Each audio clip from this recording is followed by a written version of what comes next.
at Sussex. We're very happy today to be joined by Professor Barry Kay from the Department of Political Science at Wilfrid Laurier University. Barry, thank you very much for taking the time to join us. This is our last show before voting day, which happens next Thursday, June the 7th. And as we've been doing, we've been bringing you people who are candidates from the political parties, from media. We've had pollsters on here, subject matter experts. And today, as we sit here and try to make sense of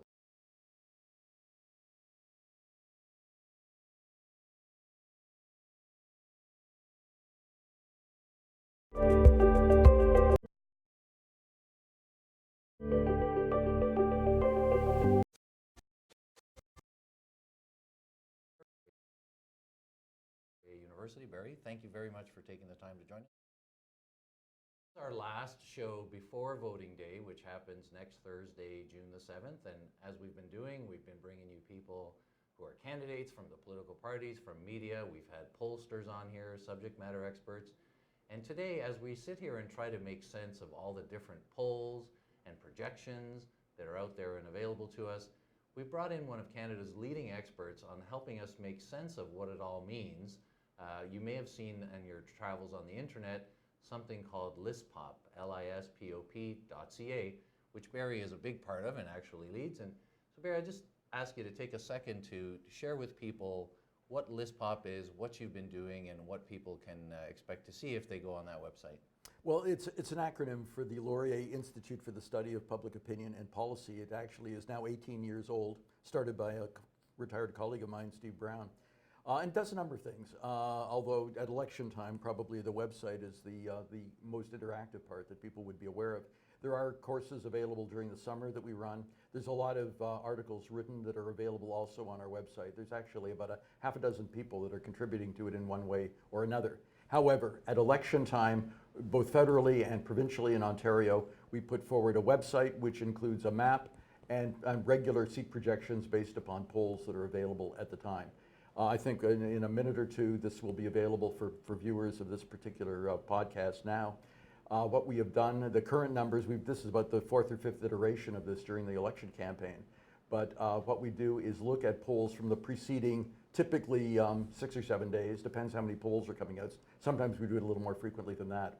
The numbers that are on the board right now are from the period, the week between May 23rd and May 30th. There were 7 polls that went into it. I won't list all the firms that are there. And we're finding some interesting results. One of the surprises, perhaps, is that even though the NDP is actually leading in popular vote, they are not leading in terms of seats. And that's because of the relative inefficiency of their vote. They're ostensibly wasting too many votes in places up north. And if people are looking at the province-wide map, you'll see that 80% of the province looks orange because that's Northern Ontario where they're going to sweep. Southern Ontario, not so much. Our numbers at the moment are 63. That puts the Conservatives right on the edge, really the cusp of a majority. That would be required. 63 for the Conservatives, 54 for the NDP, 7 for the Liberals. And perhaps in the questions, the discussion, we can go into a little bit of the dynamic of what's happened during the campaign. All right, so let's get into that then, and maybe we can put the LISPOP map up for people to take a look at, because Ontario's a big place, and as we know in Northern Ontario, the ridings are geographically enormous, very large. And so when we look at this map and we say, holy geez, the NDP's winning all over. But in fact, that's not the case. And so we've got different shadings and different colors on here. And Barry, maybe I'll just ask you to take a second for our viewers, the difference between a darker orange, a lighter orange, a darker blue, a lighter blue, and then we've got some ridings that are showing up gray. Lots of them. Let people know what these are? Yeah, the gray is for too close to call. A riding that we project, and if there's questions, we could talk a little bit about how the numbers get put together. Too close to call means that we're projecting that no party has a lead of more than 5%. And in that case, particularly because polls really should never be taken too literally, but rather in a plus or minus 3% at least. So anything that's within a 5% margin is gray. I can tell you right now that we have both the Premier's riding of Don Valley West and Doug Ford's riding of Etobicoke North in that category. Both of those are too close to call, so neither of them should feel particularly confident at the moment. But in any case, under 5% is gray. Between 5 and 10% is the pale color on the map of Northern Ontario. You'll notice that the area around Thunder Bay is a lighter color, kind of a yellowy orange. And that suggests that those seats, the Liberals did a little bit better last time. They're in the 5 to 10% range. We also have light and dark blue, light and darker red. Anything where we project at the moment that a party has a lead of 10% or more, that's where the deeper color comes into play. All right, so we can take from this then that the NDP is leading in pretty well all of Northern Ontario, and then as we come further south, we start to get into various shades of blue and a bit more gray. I do want to ask you, so you mentioned Doug Ford's riding at Etobicoke North, which until now, since 2003, has been held by Liberal Shafiq Qadri. Is he Doug Ford's main competitor in Etobicoke North? Probably not, although we were talking just before the podcast about three-way ridings. If there is anything that approximates a three-way competition, Etobicoke North isn't a bad example. Qadri is the incumbent, but the NDP has always been competitive in that riding, and they're now boosting it. But also Doug Ford's prominence means that the Conservative, and his background in that area of North Etobicoke, means that that's a riding in theory that could go any way. My hunch is the real competition there, though, is going to be between Ford, who should have a bit of an edge, but it's going to be close, and the NDP. And in Kathleen Wynne's riding, is she up against a Conservative challenge? Probably, yeah. Don Valley West is much less likely to go NDP. The NDP is doing, for people that are interested in Toronto, the NDP does very well in the southern downtown part. Most of the ridings from Scarborough on, at least to Etobicoke Lakeshore, not including Etobicoke Lakeshore, but all the ridings that sort of border on the waterfront, usually the NDP does pretty well, and they'll certainly be competitive in York South. Number of Scarborough ridings as well. But in the riding of Don Valley West, I would suggest, and the other ridings where the Liberals are relatively strong, and there aren't very many like that, but those are the more upper middle class kind of ridings like not just Don Valley West, but also the Rosedale seat, St. Paul's, which is Forest Hill, Toronto Centre. Also Vaughan. The Vaughan is the one other area in the Toronto area where the Liberals, if the Liberals hold seats in Toronto, it's going to be largely those seats. Don Valley West they have a shot at, but that's going to be more challenging. And there is one riding that Liberals almost always bank on. It's called Ottawa-Vanier. I think we're still showing that one as being. But we have in our map, we have those are now all pink. We know there are no solid. That means all of those, the margins are less than 10% for the Liberals at the moment. So there are no safe ridings for the Liberals anymore. Some are relatively safer, but there are some other people doing projections, as I do, that in fact have the Liberals down to even fewer than the 7 seats we're counting at the moment. I think I saw one aggregator that actually suggested they could win as few as 1 seat. So in the work that you do then, I mean, we've been doing a weekly write-up for our clients, and we've been reporting to them, Forum, Main Street, Ipsos, Innovative Research. Ecos, yeah. Ecos, lots of Abacus, different polls, different methodologies.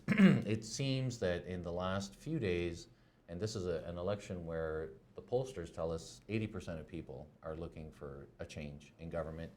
Not surprisingly, the Liberals are high teens, maybe 20, and it looks to us like the PCs and NDP are fighting over about 75 to 78% of the vote. The Greens are still 5-6% across the province. Now, we've seen some polls that actually show the NDP 1 or 2 points or even 3 points ahead of the PCs, but then the pollster does seat projections and says, under this scenario, the PCs still win. For people that are not as close to this stuff, how is it that a poll that shows the NDP winning actually has the PCs forming government, in some cases a majority government? Yep, well actually we do, although they're right on the edge of majority. Yeah, there's 2 stages to the process, that what I do and what others do, and I've been doing this really on elections going back I haven't been around for 50 years doing it, but I've basically done post-dictions from the past. And it's at the federal level, it's been accurate to within 4 seats per party per election. Provincially, in Ontario, it's more like 3 seats per party per election over time. So it's got a track record. This isn't just sort of something we take out of a random numbers table. The reason for that, though, is that I'm basically trying to average, and I do a weighted average, so a poll of 2,000 will count twice as much as a poll of 1,000. The IVR polls, or the robo polls as they're known, I tend to half-weight those because I don't think they're as reliable, but we do consider them.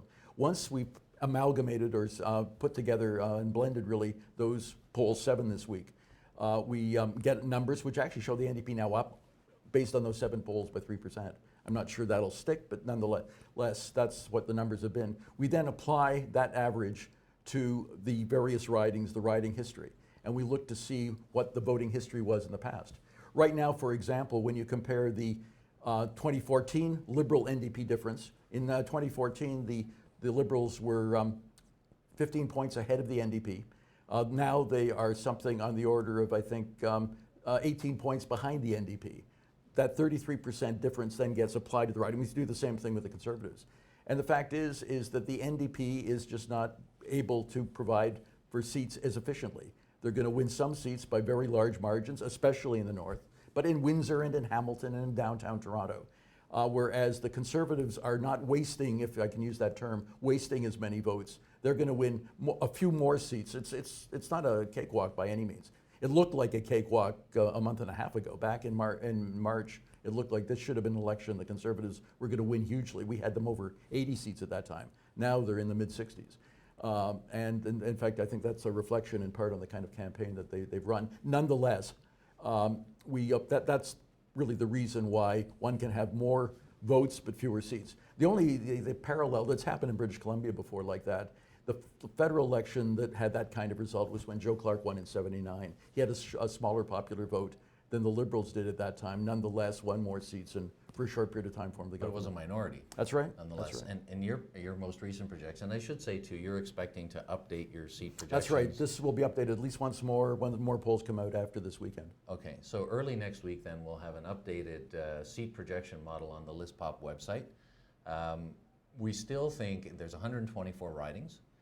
Your most recent projections that were published have the PCs right on the cusp at 63. 63 is a bare majority, and then I guess we're going to get into who's going to be the speaker and which party that. But we're not there person yet. will come from. And in fairness, I should say, even if we were as accurate as 3 seats per party, that 63 really means between 60 and 66. So it could be a minority. For sure. It could be either way, if in fact the polling numbers hold like that. And maybe next week they'll be a little bit different.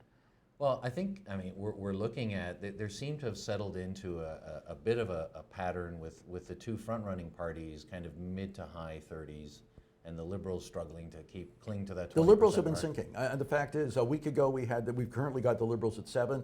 A week ago, I think they were at 12. A week before that, they were at 16. A week before that, they were 20. So the Liberals have been declining throughout the campaign. And the NDP, at least up till now, has been surging. So they've kept going up.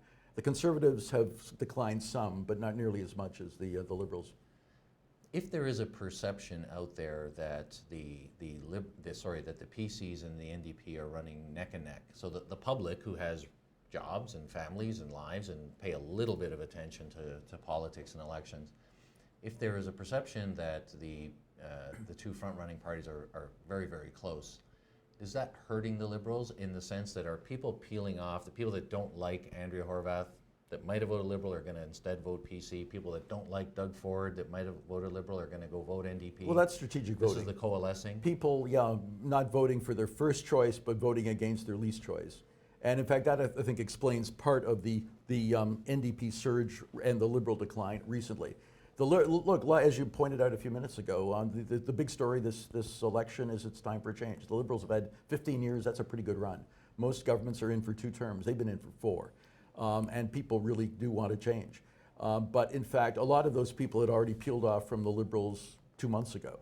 What's happened more recently are people who were still prepared to stick with the Liberals even after the time for change argument, but are now perhaps fearful of the Conservatives, and some of those Liberals will vote Conservative as well. But what we're seeing is more of the Liberal decline is associated with NDP rise. Where the NDP is doing surprisingly well by the standards of 2 months ago, it's not so much in downtown Toronto or Windsor or Hamilton, those are strong NDP areas anyway, but a lot of the smaller cities, places like Sarnia, places like St. Catharines, Brantford, Kingston, maybe Peterborough, maybe Chatham, cities that have not had NDP members for a long time, if ever, that the NDP is starting to win there. They're picking up seats in the Kitchener area, the Waterloo area that I'm from too. Well, it's interesting though, because the areas like Chatham and Sarnia, if the NDP win those ridings, they're not taking them away from Liberals. These are currently held by progressive Conservatives. Southwestern, but their Liberal votes are shrinking there, helping the NDP win.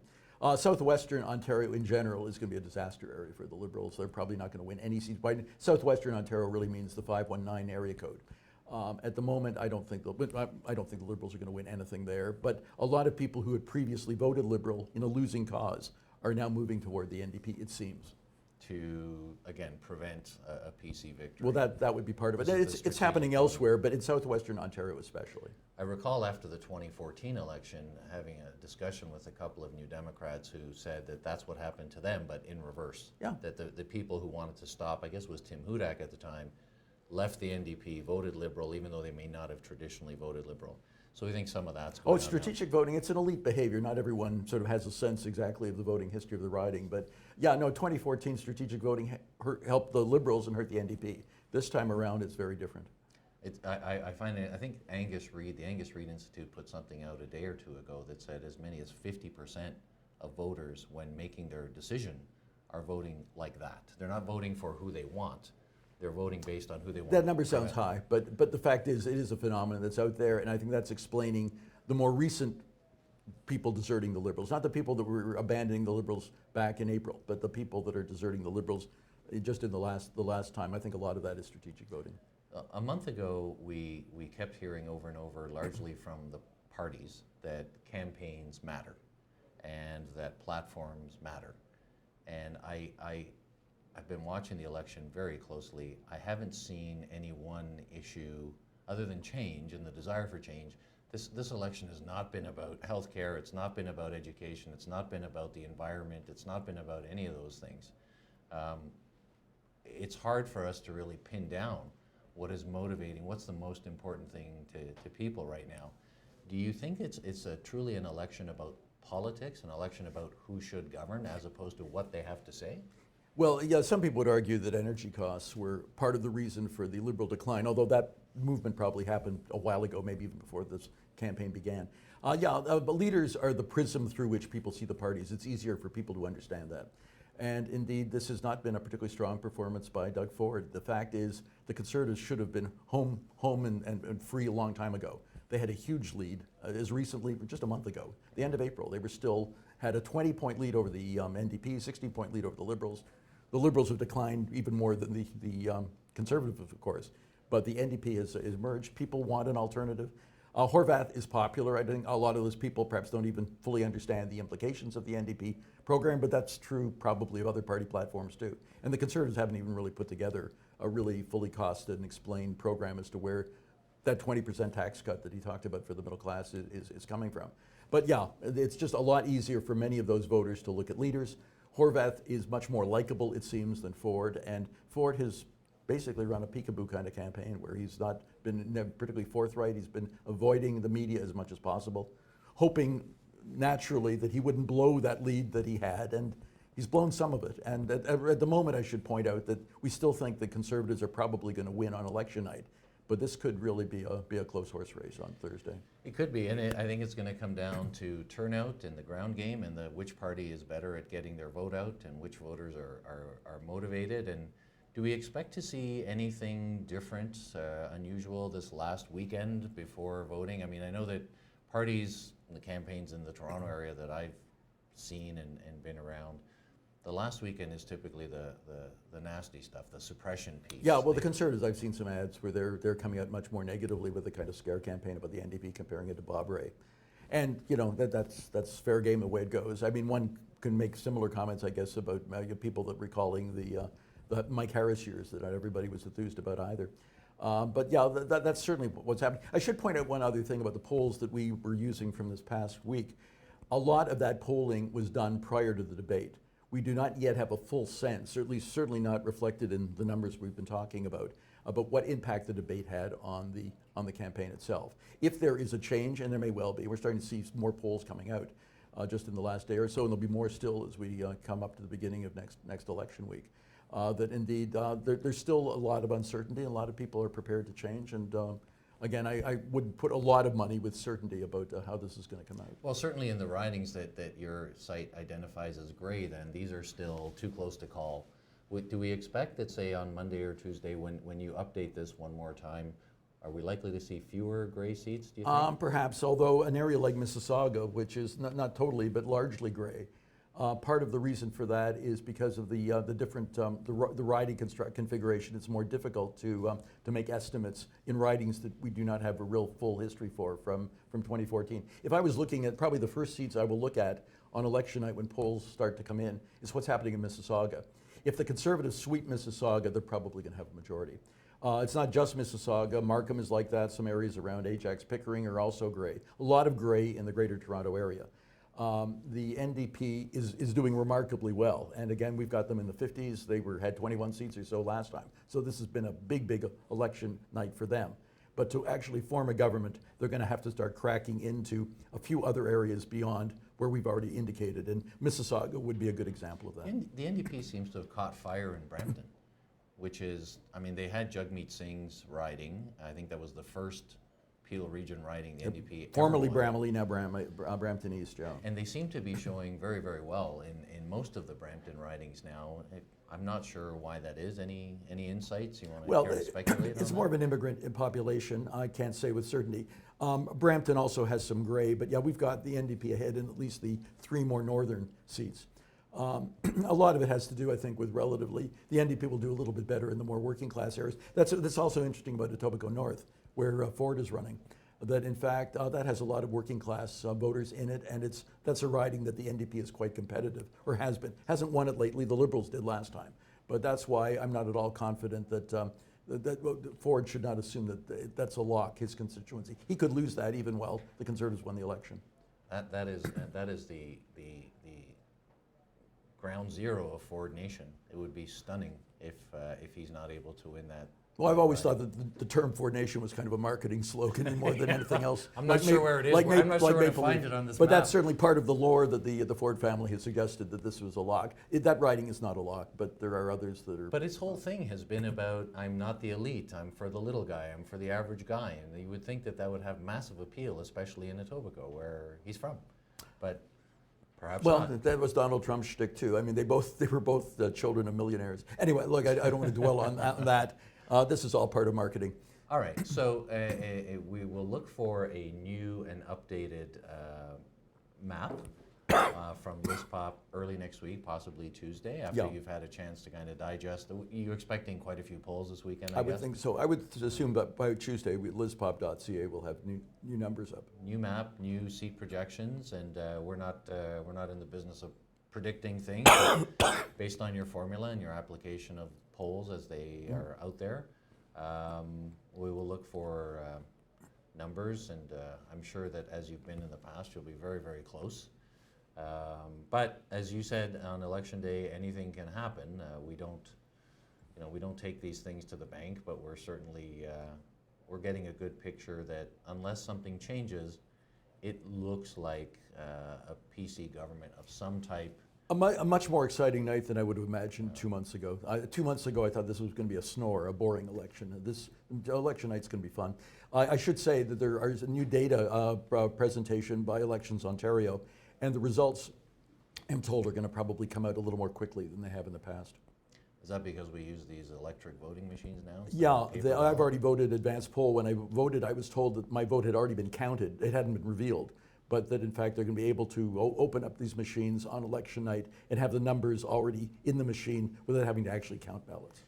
Yeah, I voted as well, and for the first time in a provincial election, I didn't get a little folded up paper ballot. It was actually not folded. It's in a privacy screen that or folder, I guess, that I take behind a privacy screen, and I pull it out and vote and put it back. I hand it to the official, and the official has the machine which kind of eats it and counts it, and I get removed off the voters list. My ballot is counted, so hopefully maybe before midnight we'll know. Oh, I'm sure. We'll I would think if the polls close at 9, I think we'll have a pretty good idea by 10. If there's a trend, certainly by 10:30. That would be my expectation. Well, we've certainly had enough late election nights in the last few provincial and federal elections.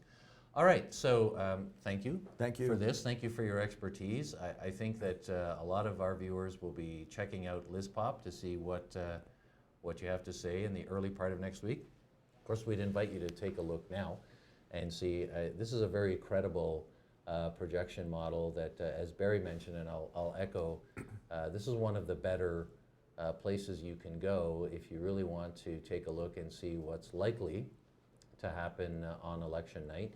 You are polling agnostic. There's not one polling firm or methodology that I mean, Well, you that's said it that's why depends on we aggregate sample size. aggregate all the polls. Yeah. There are outlying polls, but by and large, if you throw enough polls in, it becomes a bouillabaisse, and the sort of the truth more or less rises to the top. That's been our experience. The polls have actually been fairly stable this election. Not all of them, but for the most part.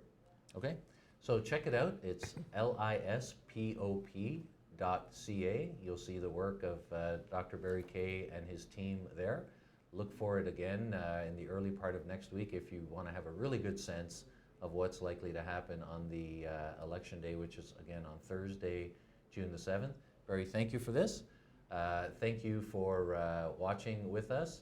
We're going to take a little break now, and when we come back, we'll just update you a little bit on what we've been working on, and we'll see you then. For 20 years, Sussex Strategy Group has helped companies and organizations navigate government and bring about successful policy change. Our team of experts understand that it takes more than meetings and phone calls to turn heads and change opinion. It takes insight, strategy, and deep domain knowledge to get things done. In a world that's constantly changing, one thing stays the same. Sussex Strategy Group helps you win. Visit sussex-strategy.com right now and let us help you today. Sussex Strategy Group, 20 years of getting you results. Looking to take your digital advocacy to the next level? Get in touch with our team at Sussex Adrenaline. Sussex Adrenaline is Canada's most awarded digital public affairs agency. Using our proprietary advocacy platform, Vox, supporters of our clients' campaigns have sent over 1 million letters to their local politicians advocating for change. Let us help you design your next advocacy campaign and get the results you need to win. Sussex Adrenaline, digital that actually gets you results.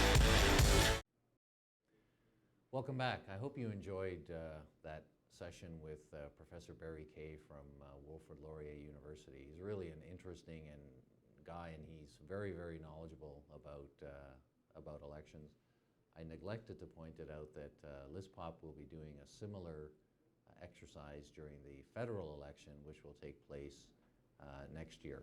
So just before we go back to the map for a moment, we are expecting, this is the last weekend of the election. The voting day is June the 7th. A lot of people have voted at advanced polls already. We do expect that a candidate or two, or maybe even one of the parties, might throw out a Hail Mary pass this weekend and do something that is designed, if not so much to persuade you to vote for them, as much as to dissuade you from voting for one of the others. And some of the negative ads and suppression literature that is used, it can be fairly aggressive, so just know that that's likely to come out this weekend. There are some three-way races that are too close to call.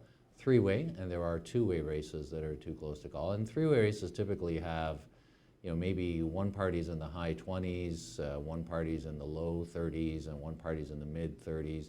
That's really going to depend on election day, who's got the better organization in getting their vote out and actually getting people to vote. We're not expecting a record turnout this time. Certainly the NDP would benefit greatly if young people voted en masse more than they historically have. We expect that the senior citizens, who right now I think the polling suggests are leaning to the PCs, they always vote. If voting opens at 9 o'clock, a lot of seniors have voted by 9:30, 10 o'clock in the morning. So they are faithful voters, and so it's going to come down to ground game. It's going to come down to who gets their vote out. It's going to come down to who amongst the population is more likely to turn out. And that is, while it's a function of the activities of local campaigns, it's also historically, the older people are, the more likely they are to vote. So that should benefit Doug Ford and the PC party. Just before we go, we'll go back to the map for just a second, and we'll take a look at LISPOP's projections. We can see, as Barry mentioned, Etobicoke North is gray. It's in the too close to call category. Here we have Don Valley West, which is Kathleen Wynne's riding. which they've identified as being too close to call. Right beside it, Don Valley East, Michael Coteau, the cabinet minister, is still showing up as too close to call. Willowdale, David Zimmer, cabinet minister, is still showing up as too close to call. That doesn't necessarily mean that these are three-way races. It means that at least two of the parties are within 5% of each other, and it's difficult to know who's going to win them, although LISPOP is able to include these ridings in their projection model based on who they think is ahead. So you'll see down, as you get closer to downtown Toronto, lots of orange on the lake. You've got the Liberals competitive in Toronto Centre, competitive in University Rosedale, competitive in St. Paul's, competitive in Vaughan Woodbridge, and then you've got to actually get up to into the Ottawa area before we see much more red. So certainly the GTA is again the 416 and the 905 proving to be the battleground where the election will be won or lost. It's clear from this map that the NDP is dominating the north, that the PC party is dominating what they call Central Ontario, sorry for the movement here. And it's when you get into the 416 and the 905 that really the outcome of the election, that's where we don't know. Most of these other parts of the province, you kind of know who's most likely to win, although elections happen for a reason, and there will be undoubtedly some surprises. Again, there's 124 ridings. The magic number for majority territory is 63. Obviously, if one party is ahead, they'd like to have more than 63, a more comfortable majority. Most of these projection websites and aggregators right now are putting the greatest likelihood at a modest PC, Progressive Conservative majority, even though you may see a poll where the NDP is 1 or 2 or 3 percentage points ahead. As Barry mentioned, it's all how these votes are distributed and how they're broken out on a riding by riding basis. The second most likely outcome based on experts is a PC minority, with an NDP minority being the third most likely outcome. I don't think too many people right now would say that there's very much chance of there being a Liberal government come June 7th. But as Barry mentioned, they've had a pretty good run at 15 years. So look for a new projection model from LISPOP on probably Tuesday morning, which would be June the 5th, where they will tell you, based on the polls that have come out in the last week, what is most likely to happen. From our perspective, we continue to follow this very, very closely. Those of you who are our Ontario government relations clients have been receiving a weekly update from us. You will continue to receive those every Friday afternoon. As always, if you have any questions about what any of this means, please feel free to contact one of us here, and we'll do our very best to answer your questions. All three parties now have put out platforms. The PCs have taken some heat because while the cost of their promises are in the platform, the other side of the accounting is not necessarily there. The NDP platform has been out since before the election. The Liberal platform was published the last Saturday, the day before the leaders' debate. That leaders' debate, Kathleen Wynne actually got very good reviews on that. She's put out a sorry not sorry ad, which as of the time that I'm talking to you, since Sunday night until today, has been viewed about 2.5 million times on YouTube. I don't know if it's working or not, but certainly a lot of people are looking at it. So that brings you up to date. We will be doing this next Friday, the day after the election, where we will shift from what's going to happen to what happened and do our best to help you make sense of it. We hope you've enjoyed these programs, and we look forward to seeing you next Friday. Have a great weekend, and we will talk to you soon.